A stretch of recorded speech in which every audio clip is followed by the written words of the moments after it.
भगवान को प्राप्त किया। ऐसे ऐसे भक्त हुए हैं जिन्होंने भगवान को कैसे पाया है। कल मैंने सुंदर आपको कथा सुनाई थी प्रहलाद की।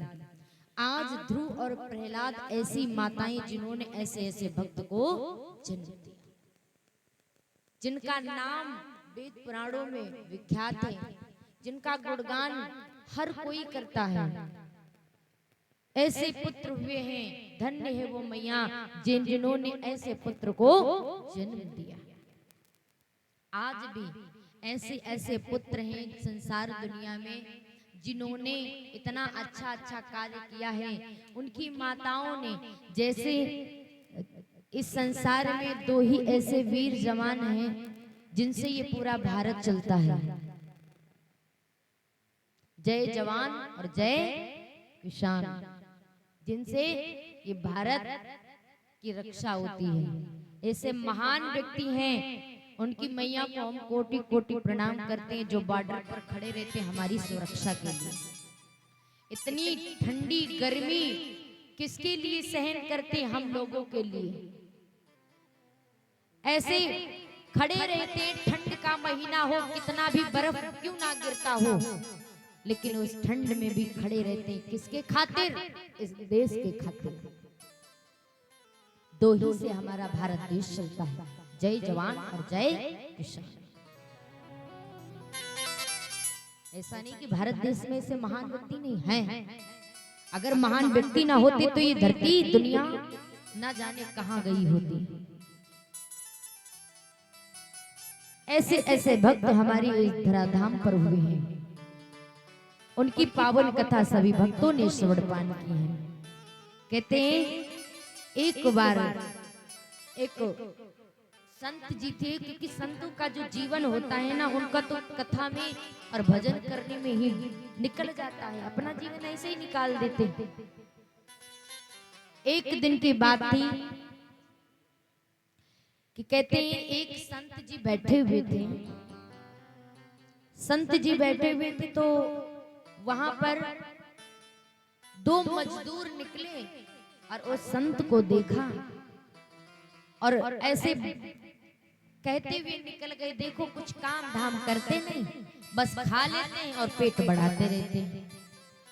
संत बैठे थे तो वो ध्यान में। अब वहां से निकले मजदूर, तो मजदूरों ने जैसे ही देखा संत महात्माओं को, तो ऐसे कह करके शब्द निकले कि काम धाम तो कुछ करते नहीं और खा लेते ही पेट बढ़ाते हैं।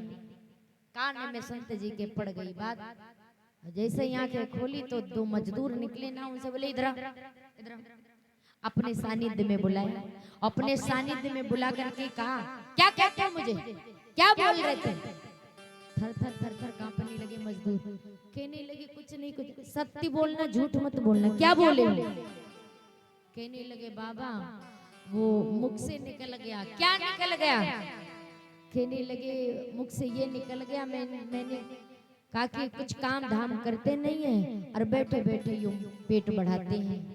अच्छा एक काम करो, पूरा दिन कितने घंटे मजदूरी करते हो? साहब कहने लगे बाबा 8 घंटे ड्यूटी करते हैं, तनख्वाह कितनी मिलती है? कहने लगे तनख्वाह कितनी मिलती है? 250 रुपये, कभी 500 रुपये मिल जाती तब के जमाने में। कहले अच्छा कितने? 8 घंटे। 8 घंटे करते हो तो काम करिए, हमसे तुमने कहा कि कुछ काम धाम करते नहीं हो और यूं बैठे बैठे खा करके पेट बढ़ाते हो। एक काम करिए, हमारी जगह पर आज तुम 8 घंटे बैठिए। 8 घंटे बैठिए, जितना आप 8 घंटे काम करते हो उसकी कीमत मैं दूंगा। हमारी जगह पर एक आसन पर 8 घंटे बैठो और जैसे मैं राम राम का नाम जाप करता हूँ वैसे तुम भी नाम नाम जाप करो। बोले इसमें क्या है? इसमें तो कुछ भी नहीं है, बैठना ही तो है। बोले हाँ आज हमारी जगह पर तुम 8 घंटे बैठ करके बोलोगे। बोले ठीक है बाबा जी। दोनों मजदूर बैठ गए। अब दोनों मजदूर बैठ गए तो कितना मिनट हुआ होगा? अभी तो 1 घंटा भी नहीं हुआ। जिस व्यक्ति को प्रैक्टिस ना हो, अब तुम काम कर रहे हो तो तुमको उसकी प्रैक्टिस है ना। अब बाबा जी बैठे 8 घंटा बैठे रहते हैं, वो नाम जपते हैं तो उनको बैठने की प्रैक्टिस हो गई। अब जैसे ही मजदूर 1 घंटा हुआ नहीं, कभी इधर पलथा लें कभी उधर पलथा लें, अब करार पड़ नहीं रही, कभी उठ रही, जैसे उठे संत महात्मा ने बोले बट बट बट ये बैठ के जा। बाबा थोड़ा सा पानी पी के, नहीं पानी यानी कुछ नहीं, पानी यहीं आ जाएगा, यहीं पर बैठ कर करो भजन। कहने लगे हे बाबा तो घूमने भी नहीं जाने, इससे अच्छा तो अपने ही काम है। कहने लगे बाबा हमें क्षमा कर दे, नहीं 8 घंटे बैठ करके माला जाप करो, 8 घंटे, और अपनी पूरी मजदूरी मुझसे लो। अब 8 घंटा तो छोड़ दो, यहाँ 2 घंटे नहीं बैठे जा रहे हैं। कहने लगे बाबा ये लो अपना कंठी मान हमका जाए दो। बाबा हमका जाने दो। कहने लगे आपका काम आप ही को सोच साजे, कहते ना जिसका काम उसी को साजे और नहीं करे तो डंडा बाजे। तो जिसको काम उसी को अच्छा लगता है, अब तुमको तो प्रैक्टिस है नहीं तो तुम क्या बैठोगे। कहने लगे बाबा छोड़ क्षमा कर दें, इतना सहज जो दिखता है वो सहज होता नहीं है। हम यहाँ मंच पे बैठे हैं, आप लोग सोचे थे इतना घंटा बैठ कैसे लेते हैं, हम नहीं बैठ पाते। एक बार ऐसे कथा से हम उठे तो 2-4 माताएं हमारे पास में आई, चरण छुए, हमसे बोली बेटे ये बताओ कि तुम 8 घंटे बैठ कैसे लेती हो, 6 घंटे बैठ कैसे लेती हो।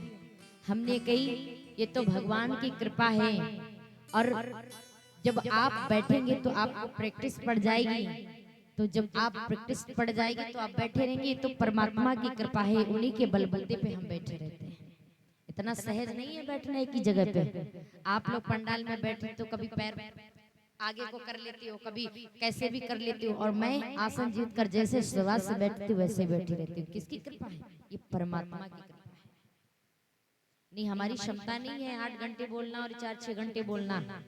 ये परमात्मा के बलबूते पर क्यों एक विश्वास होना चाहिए। जो दिखता है सहज वो इतनी सहजता नहीं होती उसमें। हर कोई मंच से बोल नहीं सकता, और फिर भी लोग क्या कहते हैं कि अच्छा नहीं लग रहा है, ये नहीं है वो नहीं है। तो कथा में तर्क वितर्क करना नहीं चाहिए। कथा एक समान है, कथा वही परमात्मा के बोल हैं, कोई भी हो।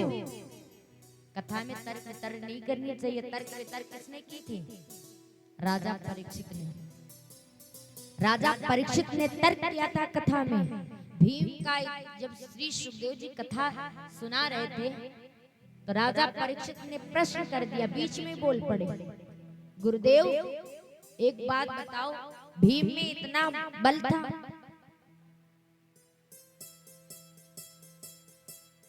श्री सुखदेव जी ने कहा हाँ। उन्होंने नाक सिकोड़ी, अब तक्षक ने नाकई में डस लिया। क्यों? कथा सुन करके पूरा शरीर वज्र का पत्थर के समान बन चुका था। केवल शंका के कारण नाक सिकोड़ी तो केवल नाक रह गई। क्यों? कथा में शंका नहीं करनी चाहिए, तर्क नहीं करनी चाहिए। और जिस दिन शंका करोगे, जिस दिन तर्क करोगे, उसी दिन तुम्हारा कल्याण होने वाला नहीं है। तर्क वितर्क कथा में बिल्कुल नहीं होना चाहिए। परमात्मा की कथा है, अगर कोई भी कहे, हम कहे या कोई वक्ता आए, आपको मन लगाकर कथा सुननी। क्योंकि राम का नाम चाहे उल्टे से जपो, चाहे सीधे से जपो, चाहे आलस्य से जपो, चाहे लेटे जपो, लेकिन जपना चाहिए। भगवान की भक्ति के बिना कुछ नहीं हो सकता, सत्संग के बिना कुछ नहीं हो सकता, विवेक नहीं बढ़ता। बिन सत्संग विवेक न होई, बिन सत्संग विवेक न होई। राम कृपा बिन सुल बिन सोई, राम बिना।